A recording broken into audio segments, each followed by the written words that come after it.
नमस्कार, आप देख रहे हैं हिंदी सवेरा न्यूज। मैं हूं आपके साथ ज्योति कनौजिया। आइए नजर डालते हैं खबर की ओर। ब्रिज 84 कोस यात्रा में आने वाले गंधर्व कुंड में बेहिसाब गंदगी। पौराणिक मान्यताओं के बावजूद गांधवा कुंड का हाल बेहाल। पौराणिक गंधर्व कुंड गंदे नाले में हुआ तब्दील।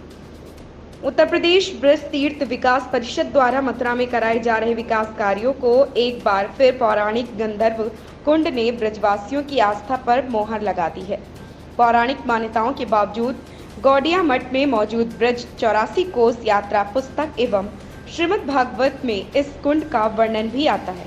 यह कुंड हाईवे से लगे राधापुरम स्टेट चौराहे से 2 किलोमीटर अंदर गणेशरा गांव में स्थित है, जहां से ब्रज 84 कोस की यात्रा भी की जाती है। कहा जाता है जब भगवान कृष्ण गौचरण के समय अपने शाखाओं के साथ गंध द्रव्यों को अपने अपने अंगों में धारण किया था। कहते हैं कि अपनी सखियों के साथ राधा रानी छिपी हुई थी। श्री कृष्णा राधा जी के अंगों की गंध से मोहग्रस्त हो गए और राधा रानी के स्वरूप को देखते ही उनकी बंसी हाथों से गिर गई।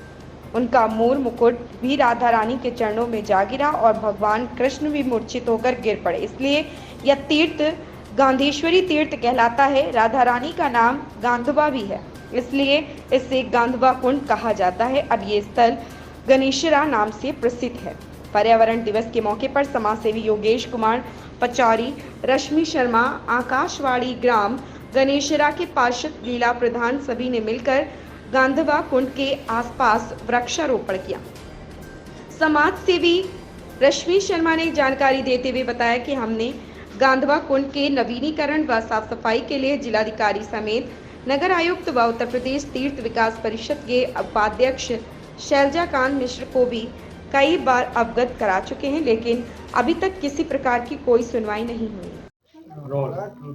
जी बताएं प्रधान जी, आज पर्यावरण दिवस के मौके पर यहाँ गंधर्व कुंड पे सब लोग एकत्रित हुए हैं, क्या मामला है और क्या? गंधर्व कुंड हमारा ऐतिहासिक कुंड है। यहाँ की सफाई होनी चाहिए, इसका वर्णन है। बहुत यात्रा हमारे यहाँ आचमन लेती है। बहुत बढ़िया तीर्थ स्थल में यहाँ में बहुत गंदगी है। निवेदन कर रहे हैं हम सरकार से कि हमारे यहाँ कुंड की सफाई और कुंड की वो होना चाहिए। यहाँ की मौजूदा सांसद लगातार ब्रज 84 कोस यात्रा की साफ सफाई, कुंडों की लगातार काम चल रहा है। लगभग उनका कहना है कि लगभग काम भी हो चल, फिर गंधर्व कुंड की हमारे का नंबर हम खूब एप्लीकेशन दे रहे हैं, हमारे का नंबर कोई सुनाई नहीं है रही है। तो अब क्या क्या चाहते हैं आप? उम्मीद है कि हमारे कुंड की सफाई होनी चाहिए जरूर। सुंदरीकरण होना चाहिए। हाँ जी, शुद्धिकरण होना एक चीज और प्रधान जी, यहाँ पर ये पुराना पौराणिक एक कुंड है, गांव के सारे नाले यहाँ पर खुले हुए हैं, इसके लिए क्या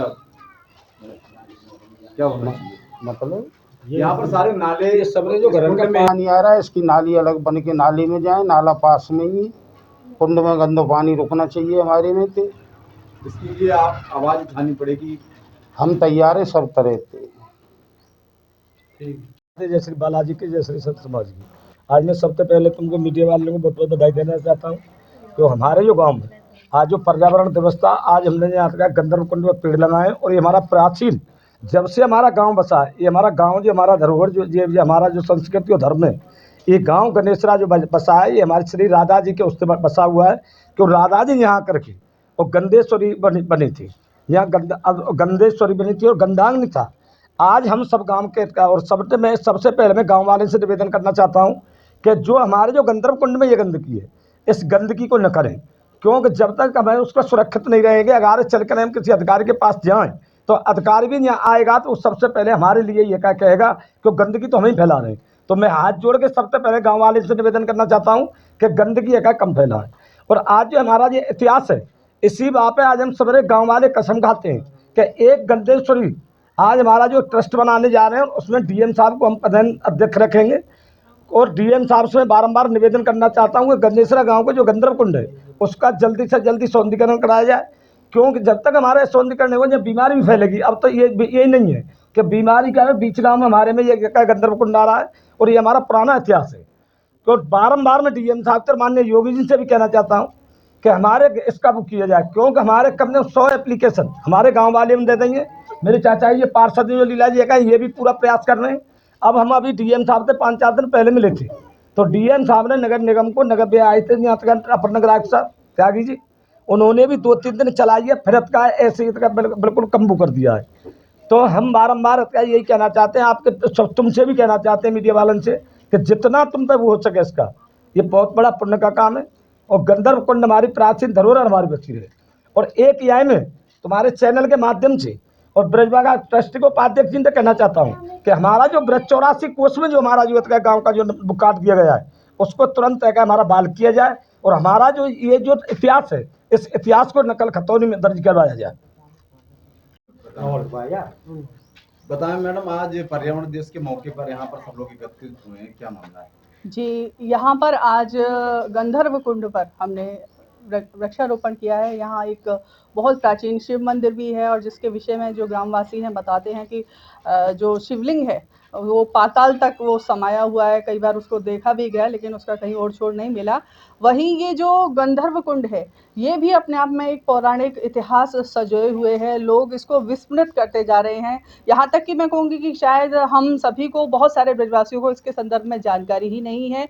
ब्रज 84 कोस परिक्रमा का ये भी एक मुख्य स्थान है और यहाँ से परिक्रमा होकर गुजरती थी, लेकिन अब देखने में ये आ रहा है कि बहुत सारे ऐसे कुंड, सरोवर या ऐसे पौराणिक स्थल हैं जिनको ब्रज 84 कोस परिक्रमा में सम्मिलित नहीं किया जाता।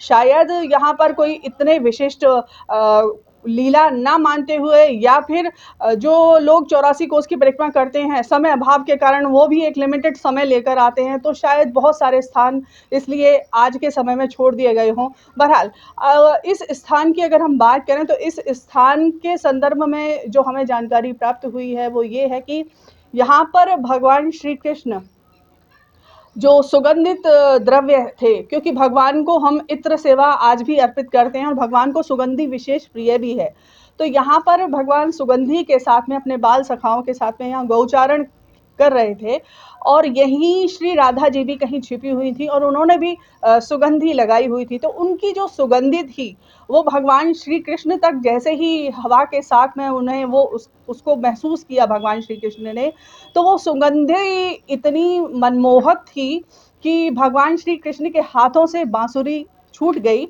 और उनका जो मुकुट था वो भी श्री राधा जी के चरणों में आकर गिर पड़ा और यहाँ तक कि वो भी एक अचेत अवस्था में जाने लगे। तब ये बहुत सुंदर लीला है यहाँ की, उनके बाल गोपालों ने उन्हें संभाला और यहाँ पर प्राचीन लोग ऐसे बताते हैं कि यहाँ पर जो है इत्र का भी यहाँ पर विशेष रूप से जो प्रयोग है वो किया जाता था।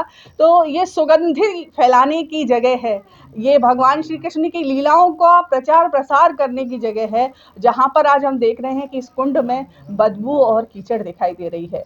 तो हम तो ये अनुरोध भी करेंगे शासन प्रशासन से, समस्त ब्रजवासियों से कि इस कुंड का शीघ्र यहाँ पर सफाई कार्य कराया जाए और इसका जीर्णोद्धार भी कराया जाए। साथ ही साथ यहाँ एक छोटा सा एक मंदिर भी बनाया जाए, एक और, जहाँ पर लोग प्रतिदिन मंदिर के माध्यम से पूजा अर्चना करने के लिए आ सकें, क्योंकि जहाँ ऐसे कुंड सरोवर पर मंदिर होते हैं तो लोगों का प्राय। खबर में बस इतना ही।